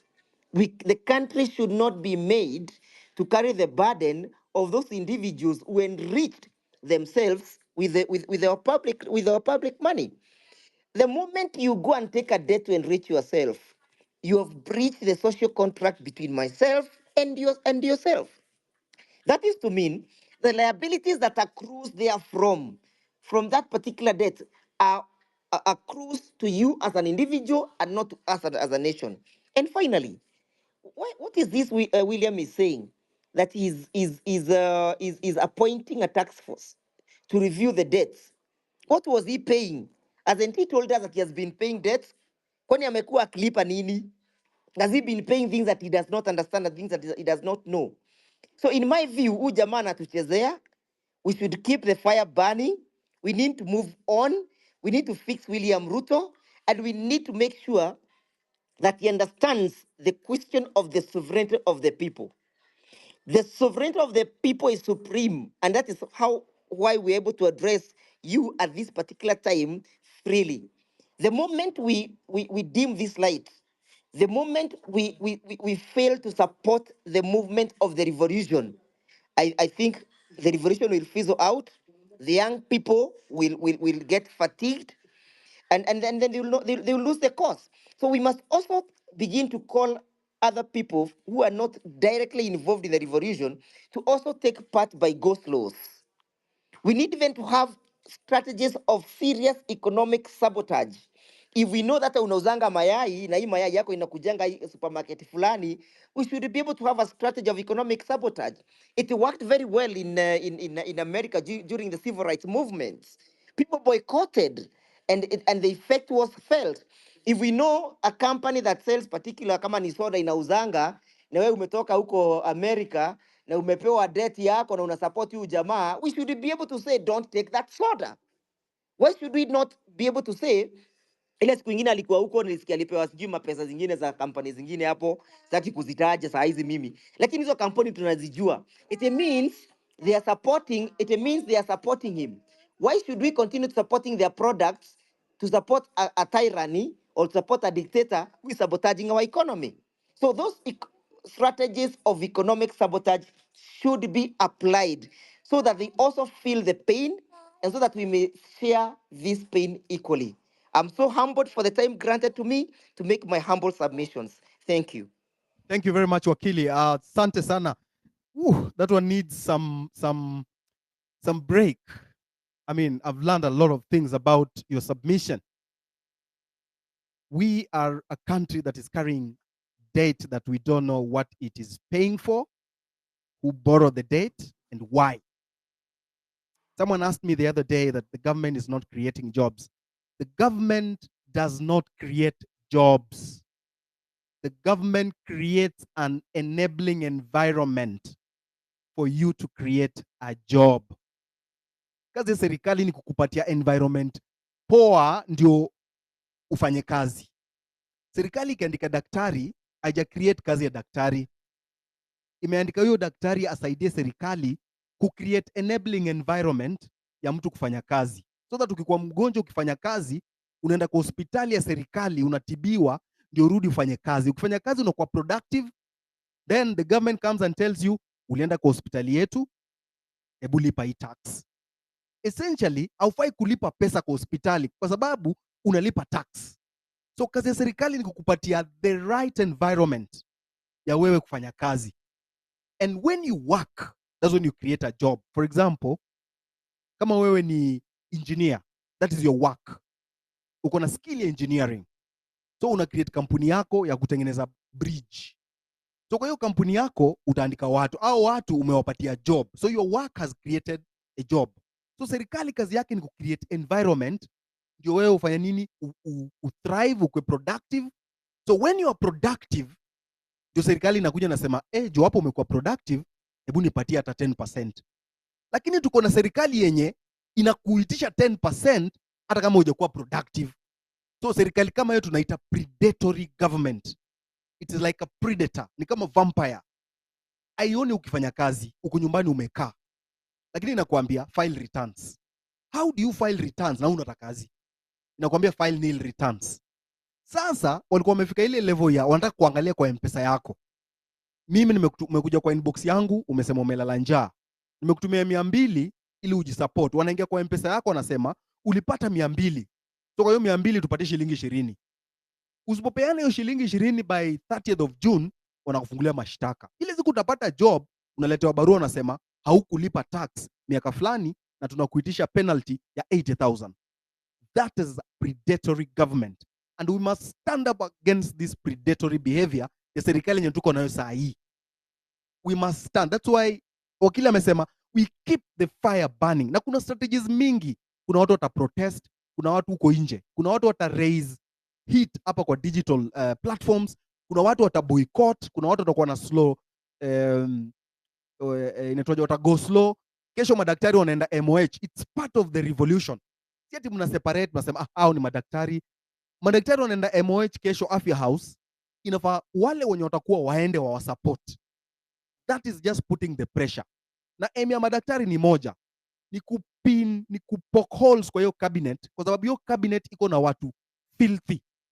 Jana mwana cabinet secretary fulani ameshikwa huko na bibi ya mtu, amepigwa mangumi. How can a whole cabinet secretary, ule ambaye anabeba value ya country yetu, unapatikana kwa hoteli na bibi ya mtu, unapigwa mangume huko, unaibishwa huko? So it is not true that the president is saying ati cabinet yake ni safi. It is dirty, and I think this is the worst cabinet secretary in the cabinet office in the history of this country. Hata ya Moi haikuwa mbaya hivyo ya 1990. So Tontenas, you said you want to sing something. Can you sing something as we take a cup of water, a glass of water, and then we come back? Yes, sir. I'm on. Can you hear me? Yes, we can hear you, sir. Introduce yourself. Yes, we can. You are a young man. You're a Gen Z. How is Not music? really. I'm not a Gen Z per se. I'm a millennial. All right. Yeah, my name is Alan Shioso, but you can simply call me Shio. That's easy. Yes. I'm a performing artist under Alright. this entity called Tontenas Entertainment. All right. And basically, I do advocacy through Alright. performing art. That is playwriting, acting, directing, music directing, and singing. All right. So today I'll do an original piece of Before you go to whatever. the original piece, how is the environment? Is the government giving you a good environment to escalate your talent? Not really per se, because as an artist, I believe change Yes. can only come through structures. Yes. And so far, we don't have structures. Even when we try to put up suggestions, Mhm. they are not being followed to the core. So I believe the best way is having structures that will elevate the creative economy, All right. and so that artists can be sustainable. And I'm on course doing that under Kenya Cultural Center, incorporating Kenya National Theatre. And I hope, for starters, this blueprint that I'm trying to put across will make sense, because my passion is creating a sustainable environment for the creative economy. Because as a practitioner in the theatre space, Mhm. as a performer, it's really hard. At Mhm. the moment, even since COVID came in, it has been worse. Mhm. But we keep on Alright. pushing. Yes. All right. What about Talantahela? There's something called Talantahela. Talantahela, from my point of view, I've only seen its impact on the awarding of thespians under Kenya Theatre Awards. Mhm. So far, that is what I've seen. But from my point of view, I feel Mhm. awarding theaters at an accolade point of view is not really sustainable.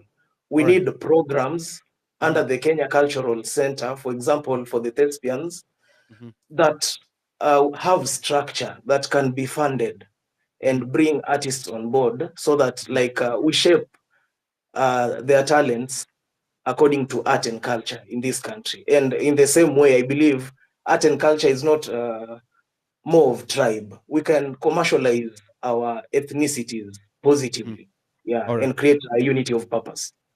Right. Go on. Take it over.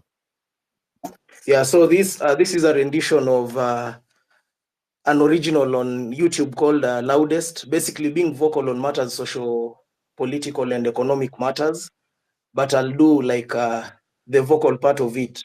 There's the original piece is incorporated with other artists, and it's more of pop and street sound. So stay tuned for Sema Tena. Tunasakanya kado wanatuibia, tunapigania wax wanatukazia, wanadai tuko free wametukalia, pesa zilingia bank zikadisapia, mwananchi yuko njaa, mwenyekiti amekaa akisinzia parliament. Ufisadi umejaa, wa maombi wamekaa wakingojea ka sacrament. So potelea pote kama chwani kwa mkono ya polisi traffic. Jam ni kokote, una haki kwa mikono ya polisi culprit. Hey, kula mali ya umma kwa ofisi, tai juu ya kitambi ni ufisi. Tunashika tunachoma mwizi, kumbe kuna mwingine kwa ofisi. Mlishasema ni wakati wa kutenda, mlishasema ni wakati wa kutenda, mlishasema ni wakati wa kutenda, mlishasema ni wakati wa kutenda. Unapenda mnene juu anakupa vinene, miaka 5 mitini juu utamona kwa teli, kuongeza madeni mifuko ndefu karele, mpeleke kotini atatoka na deni, jukani kesi hakuna za wadosi, nimewadadisi amnaga mikosi, mnaiba mnasema ni Mwokozi, wananchi wakiteta mnawaitia mapolisi. Yo Sanseni Samesi, unajua ni usanii tu, Sanseni Samesi, unajua ni kuimba tu, usinifinye hapo, usinifinye hapo. Mlishasema ni wakati wa kutenda, mlishasema ni wakati wa kutenda, mlishasema ni wakati wa kutenda, mlishasema ni wakati wa kutenda. Thank you. Thank you very much. Where are you? Where is your studio? Where can people get you? Because your songs sound to be revolution songs. And I'm sure as we go on with this revolution, we want more of these songs. Where can we get you? On social media or the physical studio? Physical studio. Physical studio, currently we are at Kitengela. Yes. Chairman Road behind Eastmart. All right. Yeah, that is where the basic, like the physical studio is, but on social media platforms, you can find us on Tenors, and yes, we occasionally hold shows at Kenya National Theatre. All right. Yeah. Thank you very much. Can we have Milton? Milton? Thank you, sir. Thank you so much, Amerix. Yes. I'm so happy that you decided to host this. You know, so many people didn't know the guy who actually started this movement. They've been really searching. And even your followers, most of them didn't realize when this thing started. Because it was deep. Someone once posted a speech of President Uhuru some time back. Many didn't understand it. And someone said that hii ni watu wenye wamepata B- kwenda juu. Wengine wangoje bloggers wa explain. So, on this conversation, the first thing, before I even continue much, you also need to balance between our watu wenye wana verified, our watu wenye kuko chini. Tumezoea kuona wanasiasa and wherever in the public platform. These other people can also give you different opinions because they're in the different part of the country, bringing up this assembly. It's like assemblies in different parts of the country. So my main issue, or the first thing I've been thinking about is, I think we need a referendum in this country, because we need to reduce salaries of MPs, like the ones like Peter Salasya here. We need to reduce their salaries. Why should we pay a member of parliament almost 1 million Kenyan shillings a month and they don't even make any laws? Yeah. Why should we have a women representative? I can dare say all the women representatives, ever since we started devolution, none of them has ever come up with a bill to support anything about girl child. We don't need them. What are they doing? They're just earning salaries for nothing. Yeah. The other thing, nominations of different posts in the political space must have a meaning. Because in this past election, most parties, people just nominated their girlfriends, and it is in the public domain. If people know that nani alikuwa anamfieka, wakamweka. They have nothing but walifinywa huko kwa county assembly. Sana county assembly ndo au mabigi kwa maparties walieka girlfriends wao. And people know it, and it is so sad. People earning money, they don't bring any bill that changes the government, the lives of the ordinary citizens.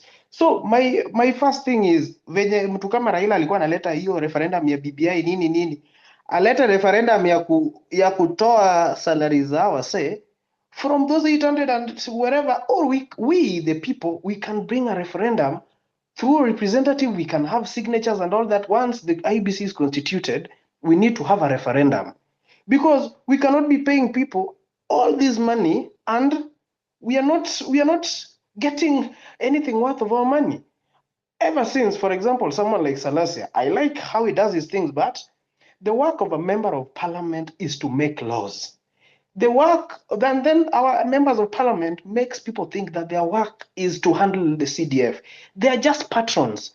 Each and every constituency has someone called constituency development, the fund manager, huwa wanaitwa fund manager. They are the people employed by the national government, and they're not even employed by these politicians. Wao wanakuwa employed kama wafanyikazi wengine wa serikali. These are the people who should be doing everything. An MP anaweza peleka tu proposal like mnijenge barabara kutoka hapa hadi hapa hivi na hivi. But people think that CDF is the work of a member of parliament. It is not. So if your parliamentarian or your member of parliament up to this moment has not brought any constructive bill to the house, you should send that warthog home. Don't tell me that this guy ati anafanya kazi mzuri kwa ground. Hiyo ni kazi ya CDF board. Yes, MPs are just patrons, but because of the vultures and dictators they make you guys feel like it is them doing everything. It is not them. This is the job of those fund managers pale chini. Ni ile cause wao wanaogopa wanasiasa wanashindwa kufanya something against them, but members of parliament wanakuwa tu patron wa hizo nini. So we need to reduce salaries of MCA anafaa kuearn at most 70,000. A member of parliament, people like Akina Salasia, they should be earning 200,000 maximum. Yes, the president should not earn more than 500,000 in this economy.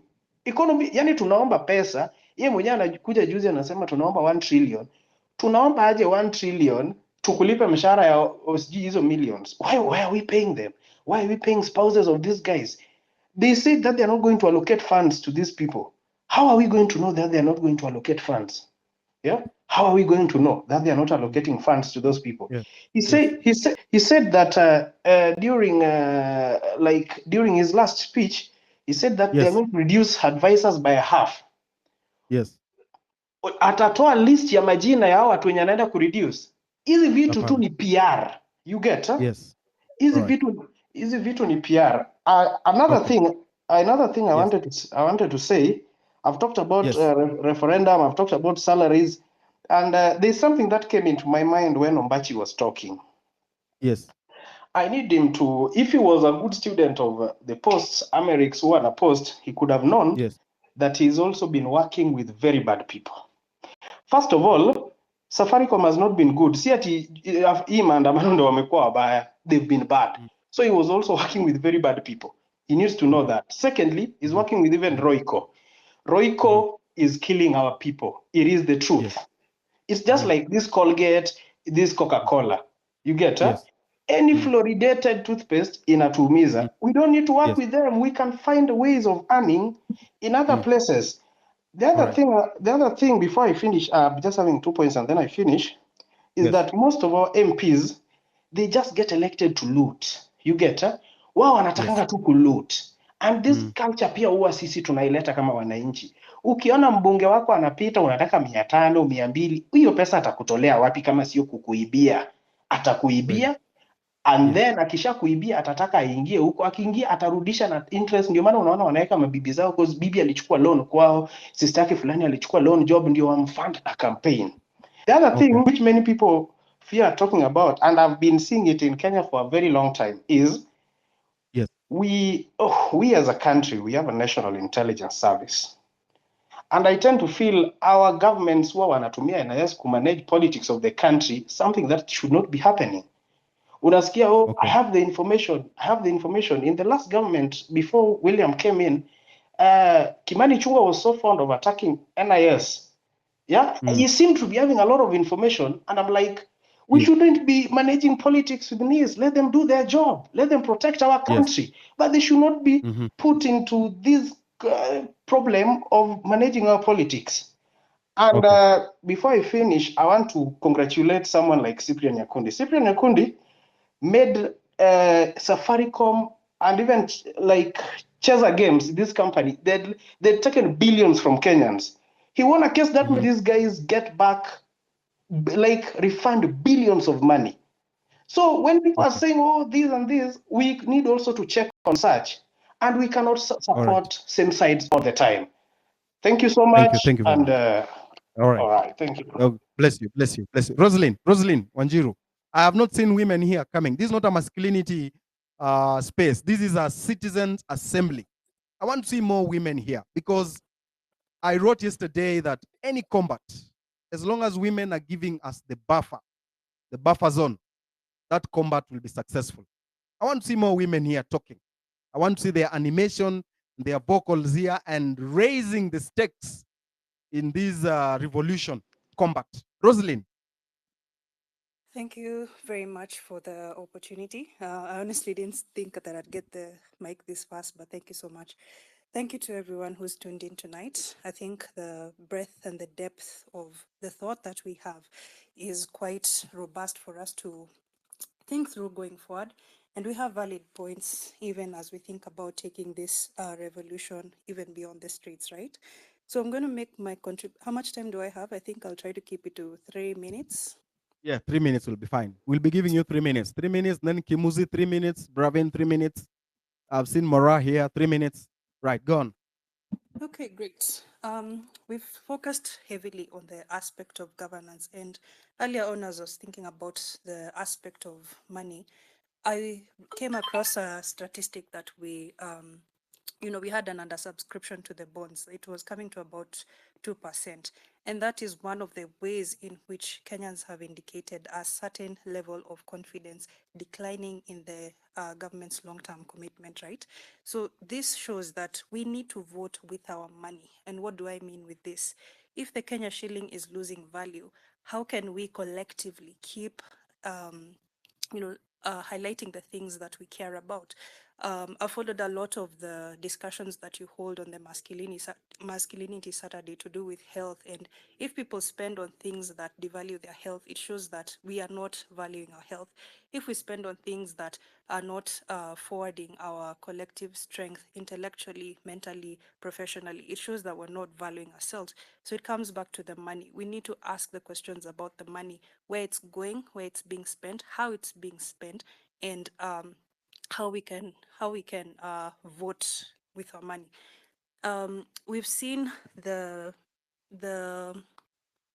for example, Safaricom being one of the institutions that is a gap in terms of internet connectivity. The space has dropped severally, which has been frustrating. And I know as as we converse on how to participate more in Starlink, we will know that digital connectivity is not a thing we can compromise on going forward. In terms of parliament, unfortunately, we've seen the problems of committees and overregulation. This needs to end because for businesses which are not able to plan for 5-10 years, thinking in terms of continuity and sustainability in the country, this has to be a thing of the past. We can't keep revising our plans, revising our budgets, and revising our compliance every year. That should end with this, hopefully, revolution as we think about building sustainable businesses in Kenya. Thirdly, it's that in terms of the money, we need to rethink how we are investing, how we are saving. If we're all saving in for example, banks and money market funds, and yes, these have been valuable, but if we are not getting returns that are above the rate of inflation, we are losing in as much as we are trying to work harder. The problem with printing currency, and as we've seen this with the US dollar, is that the height of dollar printing has gotten its debt level to 34.8 trillion USD, and this is the highest it has been in history. So if the money is cheap and the debt is too high, then development is out of the question. Essential spending on healthcare, energy, and infrastructure that improves the lives of people goes down the drain, and this is where politics tends to reign. So for Kenya, we're seeing the similar problem in terms of the currency going down in value, the printing is going up, and this is what's killing our productivity. So we need to rethink how we are saving, how we are investing, because unless we can beat the depreciation, we are collectively losing in a way that we can't even begin to fathom. Lastly, it's that in the problem and in regard to real estate, that's one of the key pillars that is connected even to identity as Kenyans. We want to own, we want to own a piece of the land, somewhere to call home, somewhere to be grounded, somewhere to be connected to our families. It's so vital, but the current political system is putting that ownership in compromise. We've seen too many funds looted going directly to real estate. I thought, and I kept asking myself, why is it that millions that are looted, billions that are missing, and we keep seeing palatial homes, we keep seeing new estates, new apartments, and new flats? Why is this a pattern? The fact is that it's another way that is killing our collective productivity, because if we as a majority of Kenyans are earning less than 100,000 shillings or less than 150,000 shillings, when will we afford a real estate demand or pricing of 5 million, 10 million, 15 million shillings? And this is minus furnishing, minus the long-term goals that we want. We need to rethink the money, because this is where our collective strength is being sapped. And if we can see this conversation in terms of the future and in terms Yes. of breaking away from what has been expected of us, then we do have a shot at doing this differently. So All allow right. me to just sum that up right there, and Yes. I'll summarize some of these thoughts in the comment section. Thank you very much. Thank you very much. That was brilliant. Brilliant. Mora, Shanky, they have said you should sing, and if you sing, they'll sleep. I don't know why they don't like you. Mora? Thank you so much, Amerix, for this space. And Yes. I don't have much to say, but I just want to talk about two things. The first thing is, I think we're not talking so much about education, because a couple of years ago, maybe 3 years ago, somebody in campus will pay 30,000, 40,000, and then suddenly they're required to pay around 250,000. In as much as we have inflation, I think there's just something that the government is not telling us about. Either they don't want people in this era to go to school, they don't want people to be educated so that they may question their expenditures and stuff like that. Another thing that I want to also talk about is, I think something like Kenya Power, it needs to be disbanded, first of all, totally, totally. Because, for instance, a week ago, I will buy tokens. 1,000 bob probably will give me around 48 units. Today, it's giving me 38 units. Either they're eating our money, and I do understand that Ruto, I'll call him Ruto, he has these guys over there and he doesn't want to let them go. Probably he's getting a cut out of what they're making. And then another thing that I also want to say is, the big problem with this government, either Ruto has bad advisors or he's not taking their advice. Because for heaven's sake, if you have an advisor like Devin D, what do you expect? Totally nothing. Devin D, the only thing that he wants to do is just to eat and get fat and then abuse people online. So I think that we should continue with this revolution. And my big issue is education. I think that is where I want us to talk about so much. Thank you. Education, education, education. Because it's become too expensive. I think more than 50% will not go All to right. campus this year because it's too expensive. Yeah. And most people are relying on, you'll get families depend on their kids to go to campus to liberate them from poverty. Yes. And if they cannot acquire that education, then that means they'll continue living in dire poverty. Yes. Thank you. Yeah, Thank so you for very me, much. that's all that I I, wanted I to say. just thank you very much. Amerix. I just want to say something about education. Nataka mnisikie vizuri. Juzi mlisikia cabinet secretary mwenye anadeal na mambo za prisons akisema prisoners wataanza kulipa tax, na hamkuelewa ni nini anasema. Kitu inafanyika hapa ni kwamba they make education expensive. Usifikie we kama mtu wa mtaa. So education ikiwa expensive, hautaenda shule.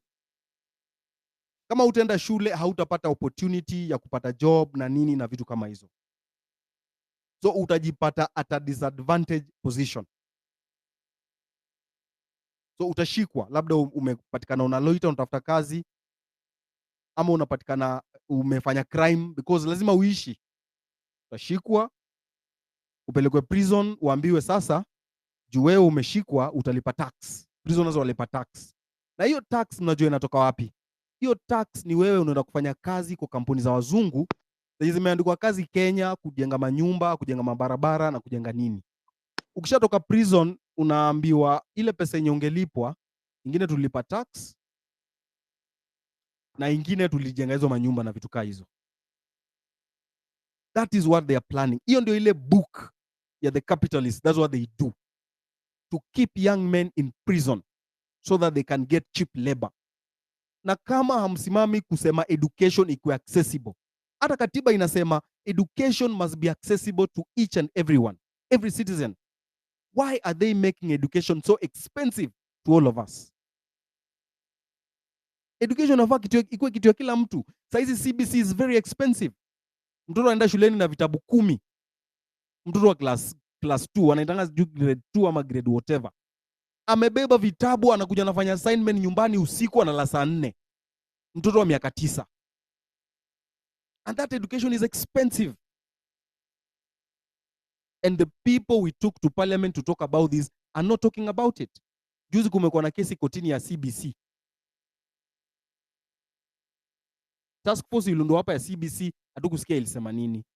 So education is going to be expensive day, as long as World Bank and World Economic Forum and IMF wametushikilia shingo, life inaenda kuwa hard. That's what tumesema third liberation is economic liberation. Lazima tujiliberate, tuko independent. Agriculture ikwe yetu, manufacturing sector ikwe yetu, kila kitu ikwe yetu. Ukimaliza shule unafanya kazi hapa Kenya, because Kenya iko na ability na capacity ya kujisimamia. Kimuzi. Shukran, Amerix. Can you guys hear me? Yeah, go on. Yeah, thank you so much for unblocking me. First and foremost, I'm not the enemy. Enemy ni Ruto. After 4 years, nimetoka Mexico.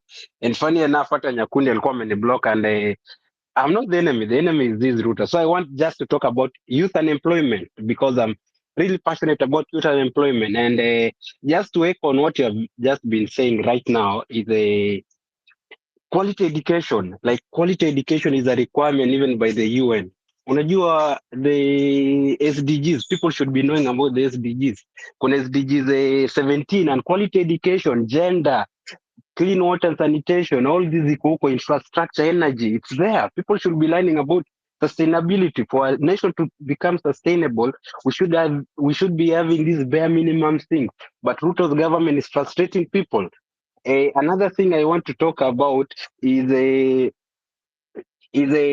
justice. Hii ndio ni kitu nataka kuongelea kabisa, ikuwe the first one. Mi sitaki hao polisi, I'll just mix. Sitaki hao polisi wa get away with this murdering of innocent individuals. Personally, I know the family through a friend, the family of Eric Chieni.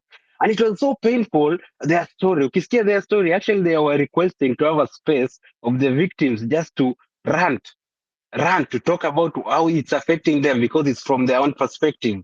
Tusikize uchungi hao, because people really underrate. And that's why, like, nasikia ni huyo polisi akionekana mali yako, like, we should all these people accountable. Ruto should do something about these people. It's becoming normal. We're actually normalizing killing of protesters in Kenya. Baby Pendo alipotezwa 2017 during the protest Watoi. Juzi kuna mtu ameshutiwa. Watu, they are losing their lives. It's no longer peaceful. Huko Maliniko, actually Maliniko, I have gone to protest in this country, na hakuna mahali wanatumia excessive force. It's actually like the kind unaenda concert ndio ni protest. That's actually something that should be implemented. Hiyo number one, justice for the victims of the family. Like, lazima they pay justice. Number two, I just want to talk about Mali. You guys know I was the biggest supporter of this regime, but Mali tulitokana na hii regime ni youth unemployment na the Galana Kulali, food security. we cannot be talking about food insecurity in a country and yet we have Galana Kulalu. I actually have a whole file ya watu walikuwa Israel wenye waliletwa training wako Kenya unemployed, more than 800 people, their names, their occupation, be it an agronomist, be it a agricultural engineer, be it agribusiness, be it agricultural, be it a nutritionist, who you are food to, you understand what I'm saying? Be it a person of horticulture, be it floriculture. I have all these people, all their files. But what is the government doing? Wanapea watu wadosi kazi huko juu agriculture. Actually, it is so shameful that someone was coming from this place and they are discussing very important aspects of engineering. Alafu watu wako panel, they don't understand what they are saying and they were like, mnafanya nini hapa kama mwelewi? And one thing now, sitete wazungu, they are bullshit wote. But inasema they really value competency. Ukienda table na wewe ni engineer, umesema wewe ni civil engineer, you should prove that you are a civil engineer. Personally, I'm an employed, miserable, and registered engineer because of all that is going on in Kenya. But what I'm saying, Kenya doesn't value meritocracy. Ndio maana tuko nao mafala pale huko juu. And before I come to youth unemployment, Yamush, I just want to talk of something that has affected me yesterday and the other day, and people are thinking that we are on this or anything. It's about the betrayal, and it's an issue. Tumeamua saizi it's an issue, na nimesikia Ombachi akiongelea it's an issue or anything, and even Nyakundi Ombachi was bashing you, and I am actually concurring with Ombachi because back in the time Nyakundi, unajua chenye ulikuwa unafanya, and we both know, tunasema ukweli, we both know ulikuwa unakubali kununulia na Safaricom and that such, but it's a thing of the past. Now the enemy is Ruto. Hata Otero iliniumiza personally because we were supposed to co-host a space ama ni host a space concurrent na ile ingine parallel, but I don't know why he did that. Like, it really hurted me. Nika, I don't know, heri hata dem to cheat on you because unaweza pata dem mwingine, but for a man, the biggest pillars that define a man is trust, loyalty, and integrity. You should never break that. You should never break that. Money can never buy such. Money can never bring back lost lives. What Osama did, he derailed this movement, but sasa tumerudi na ubaya. Today I was really happy that naona watu wametokelezea sabasaba and the movement, Almeric to make a space, the movement is back. We have forgotten about Otero. It's kind of personal for me because saidi hata watu wanadhani I was paid. Yes, I was paid. I was paid because of, I was paid na hatred. I am paid by the loss. I have this government. I am paid by the misery nimepitia na hii government ndio nikatoka hiyo nchi. Mimi sitaki kuwadanganya, singeaitoka Kenya, but ilibidi nimetoka because of what I saw and what I'm going to it. The youth unemployment. Guys, people don't know people. The youths we are losing the youth in Kenya to alcohol, misery, gambling because of being unemployed. Personally, I know people wenye America amesema saizi ukisoma nje, ukisoma Kenya, represent Kenya in your own country. The countries like Israel, let me talk about here. Countries like Israel, if you go to Ivy League universities, they take back their students like 95% absorption rate. And that's why only Tel Aviv iko na almost more than 10,000 startups. It's a startup nation. It has more than 10,000 startups because they really fund these people. But what's happening to our government? Mbona Ruto asiweke tu some nini ya kupea research facilities? There is a student in electrical engineering UN ikiwa alikuwa here ahead of me. Aliunda a voting system ya blockchain. Mbona hapo haifandiwa hiyo kitu iwekwe ikuwe kaya IBC ya Kenya?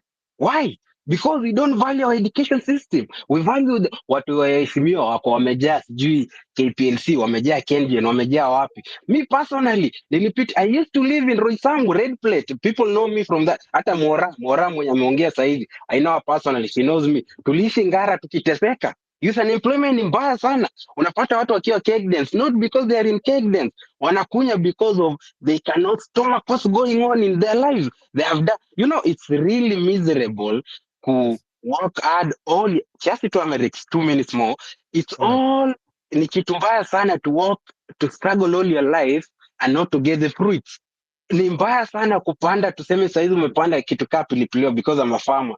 Umepanda pilipili alafu isitoe mazao, ni mbaya sana na umepeleka hadi huko juu.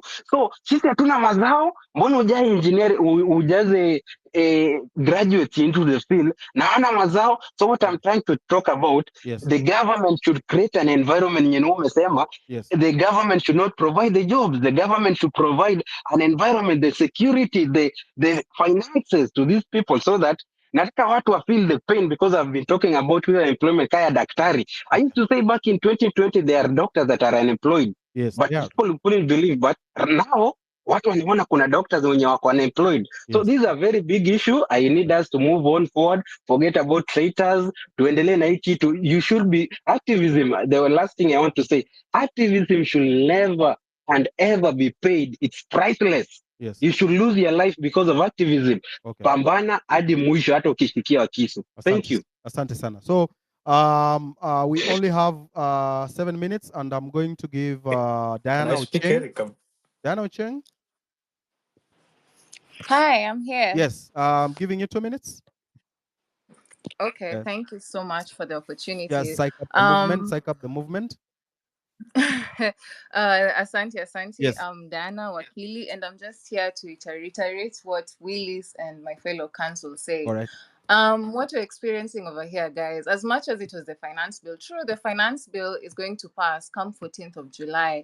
That comes with a lot of issues. The National Land Commission, the CS being given the power that used to be given to the Land Acquisition, to the NLC for compulsory land acquisition, the Data Protection Act, ile ukienda out, umeenda Milan, umeenda Oyster Bay, umespend 10K. All right. Next week, KRA wanakuuliza, what is it? And one thing people have said, the power is ours. Article 1 of the Constitution says power is either given directly or indirectly. What we did, as Willie said, we went and took our power. Ile siku tulienda parliament. Okay, right now we're calling for IBC reforms and our National Transitional Committee. Yes. I just want to put it across to people. As we are calling for Ruto to form all this, me personally, there's no way Ruto can be overseeing the committee that is going to still have his hands inside the cookie jar. And one thing that I want has been mentioned, I was in another space with Kimuzi, and somebody who funded Ruto's campaign really aliangusha sense hapo na akasema, if we really want this thing, our elections attached the IBC servers. I'll just put it over there. Why haven't the servers been accessible to us all these years? If our voice is truly in our kura and our voters card, tutaenda tupige kura alafu tena tuseme tena tumeoshwa, tujam, tuseme wafungue servers wakatae. Guys, this is irrelevant, but I was in Baba's legal team. And I don't tell you, those servers are really key. Those servers, if we're really to champion for a better thing, if the result can be streamed and we can see, why can't they also open the servers if the servers are clean? I have a suspicion that ile siku tutaifungua hizo servers, tunaweza shtuka as a country. Right. So as we push for the agenda, also that's one agenda that we should have on the table. Thank you very much. Thank you very much. Eric, Ravin? can I just have 2 minutes? Ravin? Ravin disappeared. So who is that? It's me, Eric. Yes? It's Elvis. Yes, Elvis, giving you 2 minutes. Hi, Eric. Yes, go on. Thank you for the space. So for me, I'll just go straight to the point, and it's about the hallucinations that the president has been peddling around about jobs abroad. And I want to tell everybody who's listening here that it's a big lie. There's no deal is going out there to make about the jobs abroad. As you all know, for those who follow the news, I'm sure you've heard about the G7 countries, that is ranging from Australia, France, UK, USA, Canada. They are all trying to close borders and regulate immigration. So when someone is coming up to he's using the term that I'm looking jobs for you guys abroad, it's a lie. There's nothing like that happening. In fact, they're tightening borders, and maybe in the next 1 year, it's going to be very hard to get any visa for any of these countries. Then number two, I don't think it's right to take someone who has gone through the 844 system of education, you take him to the Arab world to be a caretaker, to be a security guard, and all sorts of menial jobs. I think it's a spit in the face, and it shouldn't be happening in this era. Lastly, I want to say we've made our politics so lucrative. Tell me why an MP or a president is going to use 150 billion to campaign to become president to earn a salary of 1 million. It doesn't really make sense. Yes. And that is where the problem is, because these guys are being funded by crooks outside there, and they have to reward them with kickbacks and all sorts of crimes, like economic crimes. And this is how we found ourselves in this mess at the moment, because those who funded them have to get kickbacks. All right. I'm sorry we have to end it there, but we can now stand up for the national anthem, because that is what binds us together as a country, and that's what we. Mungu nguvu yetu.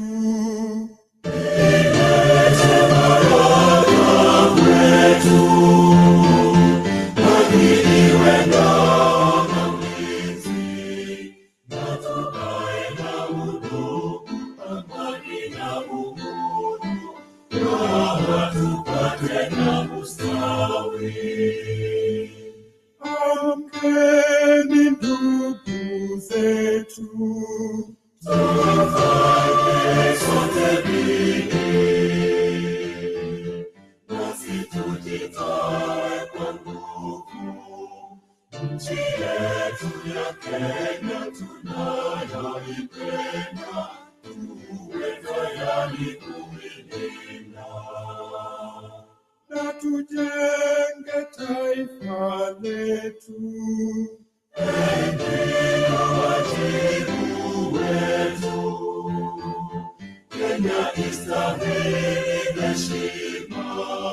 Tuungane mikono pamoja kazini, kila siku tuwe na shukrani.